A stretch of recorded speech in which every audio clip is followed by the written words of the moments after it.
ಸ್ನೇಹಿತರೆ ಇಲ್ಲಿ ನೋಡ್ತಾ ಇರ್ಬೋದು ನೈರಾ ಪೆಟ್ರೋಲ್ ಪಂಪ್ ಪೆಟ್ರೋಲ್ ಹಾಕಿದ್ರು ಒಟ್ಟು ಖಾಲಿ ಆಗ್ಯದ ನೋಡ್ರಿ. ಯಾವ ಈ ಪೈಪ್ ಸ್ವಲ್ಪ ಉಳಿಸಿನಿ ಯಾಕಂತಂದ್ರೆ ಅದನ್ನ ಸ್ವಲ್ಪ ಎಕ್ಸ್ಟ್ರಾ ಹಾಕಿದವಾಗ ಅದು ಸ್ವಲ್ಪ ಉಳಿಸಿದೀನಿ ಬಂದೇ ಬಿದ್ಬಿಡ್ತದು. ಇವಾಗ ಪೆಟ್ರೋಲ್ ಇರೋ ಸಲುವಾಗಿ ಎಷ್ಟು ಮೈಲೇಜ್ ಕೊಟ್ಟದತ್ ನಾನು ನಿಮ್ಗೆ ಹೇಳ್ತೀನಿ ನೋಡ್ರಿ. ಕ್ಯಾಲ್ಕುಲೇಟ್ ಮಾಡಿ ನಿಮ್ಗೆ ತೋರಿಸ್ತೀನಿ ಬರ್ರಿ. ಫಸ್ಟಿಗೆ ಅಲ್ಲಿ ಎಷ್ಟಿತ್ತಂದ್ರೆ 40,018 ಸ್ಟಾರ್ಟಿಂಗ್ ರೀಡಿಂಗ್ ಇತ್ತು. ಇವಾಗ ಎಷ್ಟು ಅದ 40,024 ಆಗ್ಯದ. ಟೋಟಲ್ ಮೈಲೇಜ್ ಎಷ್ಟು ಕೊಟ್ಟಂಗ ಐತಂದ್ರ ನೋಡ್ಬೋದು 6 ಮೈಲೇಜ್ ಕೊಟ್ಟದ. 100 ml ಹಾಕಿದಾಗ ಎಷ್ಟು ಕೊಡ್ತಂದ್ರ ಇದು 6 ಕಿಲೋಮೀಟರ್ ಮೈಲೇಜ್ ಕೊಟ್ಟದ.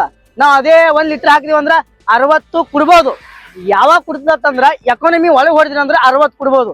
ಒಳ್ಳೆ ನೀವು ಏನಾದ್ರು ರೇಸ್ ಹೆಚ್ಚ ಕಡಿಮೆ ಮಾಡಿದ್ರಿ ಅಂದ್ರ ಕಡಿಮೆ ಕೊಡ್ತದ ನಾನು ಅನ್ಕೋತೀನಿ. ಹೆಚ್ಚು ಕೊಡಲ್ಲ ಕಡಿಮೆ ಕೊಡ್ತದ. ನೆಕ್ಸ್ಟ್ ಇನ್ನೊಂದು ಬ್ರ್ಯಾಂಡಿಂದ ಹಾಕ್ತಿವಿ. ನೋಡ್ತಾ ಇರಬಹುದು HP ಏನ್ ಮಾಡ್ತೀನಿ ಅಂದ್ರೆ 100 ml ಪೆಟ್ರೋಲ್ ಹಾಕ್ತೀನಿ ಬರ್ರಿ. ಇವಾಗ ನೋಡಿ ಸ್ನೇಹಿತರೆ 100 ml ಹಾಕ್ತೀನಿ. ಇವಾಗ ಎಲ್ಲೈತಪ್ಪ ಅದು ತಿರುಗಿಸಬೇಕು. ಇಲ್ಲಿ ನೋಡ್ರಿ 100 ml ಕರೆಕ್ಟ್ ಹಾಕ್ತೀನಿ.